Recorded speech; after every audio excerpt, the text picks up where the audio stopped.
What's up, YouTube? Busting the box of 2007 Upper Deck Sweet Spot Signatures Griffey box. So get right into it.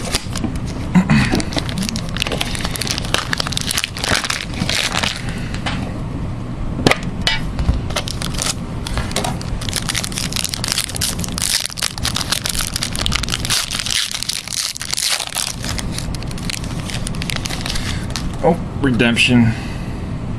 And it's expired. It's for a Sweet Spot signature, dual signature of Joe Nathan and Torii Hunter. Let's see.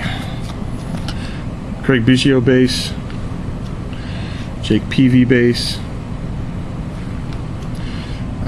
First up, Sweet Swatch of Eric Chavez.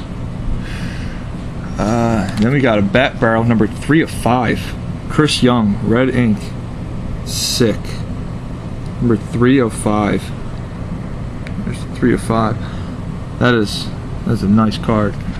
And then got a Sweet Beginning Signatures of Brian Burrs, I believe. Rookie auto. And finally, Sweet Swatch of David Ortiz. Red swatch. I don't believe they're not numbered. But a couple more breaks coming. Thanks for watching, everybody.